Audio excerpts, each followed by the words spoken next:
নমস্কার, আমি দেবপ্রিয়া সাহা। আপনারা দেখছেন আপনাদের favourite YouTube channel just diet.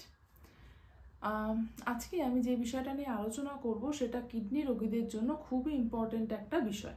কারণ কিডনির সমস্যা ধরা পড়ার সাথে সাথে কিডনি রোগীরা কি করে থাকেন, প্রথমেই বিভিন্ন রকমের ফল খাওয়া বন্ধ করে দেন।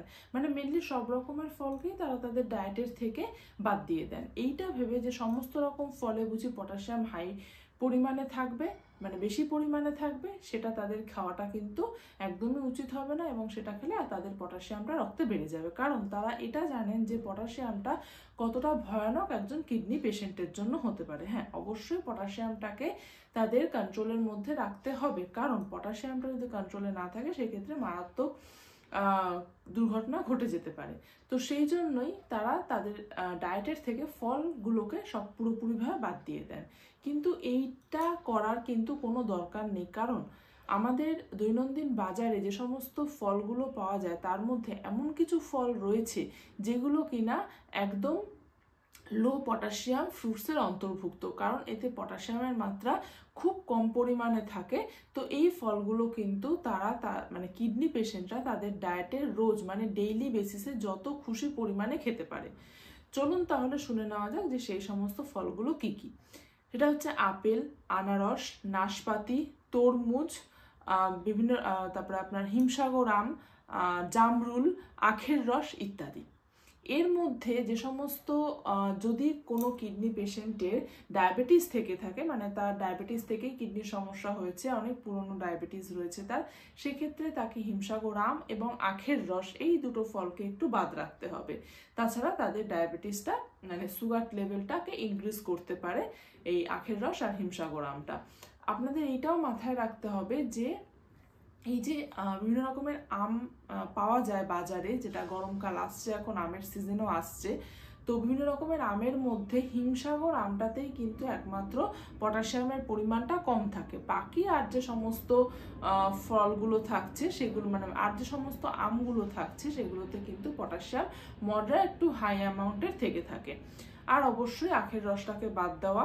আরেকটা জিনিস মাথায় রাখা, তরমুজ যে ফলটা রয়েছে তার মধ্যে ওয়াটার কন্টেন্ট প্রচুর পরিমাণে বেশি থাকছে। তো সেক্ষেত্রে যে সমস্ত কিডনি পেশেন্টদের আপনারা দেখবেন যে আপনাদের সুয়েলিংটা বেশি রয়েছে, বা যেই সময়তে সুয়েলিংটা থাকছে, কারণ সুয়েলিং হলে আমরা ডক্টরের কাছে যাই, মেডিসিন দেয়, সুয়েলিংটা আবার ঠিক হয়ে যায়।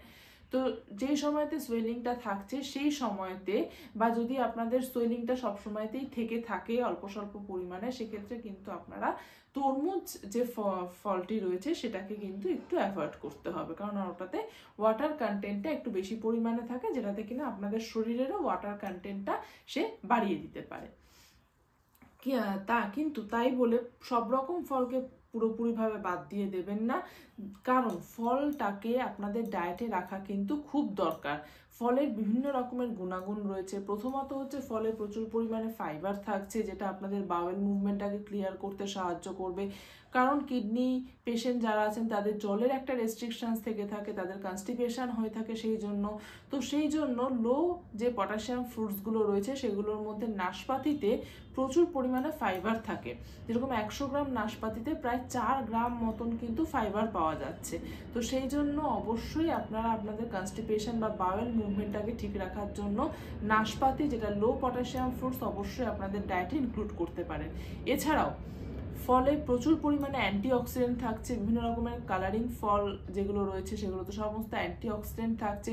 সেই অ্যান্টিঅক্সিডেন্টটা আমাদের বডি থেকে অক্সিডেটিভ স্ট্রেসটাকে দূর করতে সাহায্য করে, বডিকে হেলদি রাখতে সাহায্য করে, বিভিন্ন অর্গানগুলোকে ইনফ্লামেশন হতে দেবে না। তো যেহেতু অক্সিডেটিভ স্ট্রেসটাকে দূর করছে সেজন্য বডিতে ইনফ্লামেশনও হবে না, বিভিন্ন অর্গানেরও ইনফ্লামেশন হবে না। বিভিন্ন অর্গান যেরকম লিভার, কিডনি, হার্ট, এগুলোকে হেলদি রাখতে কিন্তু এই ফ্রুটসগুলো সাহায্য করে থাকে। এছাড়াও ফলের মধ্যে প্রচুর পরিমাণে ভিটামিনস, মিনারেলস থাকছে, যেটা আমাদের শরীরের জন্য যথেষ্ট উপকারী। আমাদের গাট হেলথকে হেলদি রাখতেও কিন্তু ফ্রুটস সাহায্য করে থাকে। কিন্তু ফল খাওয়ার সময় একটা জিনিস আপনাদের মাথায় রাখতে হবে, যখনই ফ্রুটস খাবেন সেটা ফ্রেশ ফ্রুটস হতে হবে, গোটা বা কেটে আপনারা খেতে পারেন। কখনোই সেটা ক্যান্ড বা প্রিজার্ভ করা বা ফ্রুট জুস, এই সমস্ত ফ্রুটসগুলোকে কিন্তু এই সমস্ত মানে ভাবে কিন্তু আপনারা ফ্রুটসগুলোকে খাবেন না। বা ড্রাই ফ্রুটস যেগুলো রয়েছে, যেরকম dried peach, apricot, prunes, figs, এইগুলোকেও কিন্তু একটু অ্যাভয়েড করতে হবে, কারণ এই সমস্ত ড্রাইড ফ্রুটসগুলোতে পটাশিয়ামের মাত্রা কিন্তু বেশি থাকে। সেই কারণে এগুলোকে একটু অ্যাভয়েড করা। ফ্রেশ ফ্রুট আপনারা খান, যে সমস্ত ফলগুলো আমি বলে দিলাম লো পটাশিয়ামের, সেগুলো আপনারা ডেইলি ডায়েটে রাখুন, তাহলে কিন্তু কোনো রকমের অসুবিধা কিছু হবে না। আশা করি আপনারা ভিডিওটার থেকে বুঝতে পেরেছেন যে ফলটাকে কিন্তু পুরোপুরিভাবে বন্ধ করে দেওয়ার কোনো রকমের দরকার নেই। আরও যদি কিছু কোয়ারিজ থেকে থাকে অবশ্যই আমাদের হোয়াটসঅ্যাপ গ্রুপটাতে জানাতে পারেন। গ্রুপের লিঙ্ক ডিসক্রিপশন বক্সে দেওয়া আছে, সেটার মাধ্যমে আপনারা জয়েন করতে পারেন। আর যদি কারো ডায়েট কনসালটেশনের দরকার হয় অবশ্যই তাহলে নিচের দেওয়া নাম্বারটাতে যোগাযোগ করে নিতে ভুলবেন না। নমস্কার, সুস্থ থাকুন, ভালো থাকুন।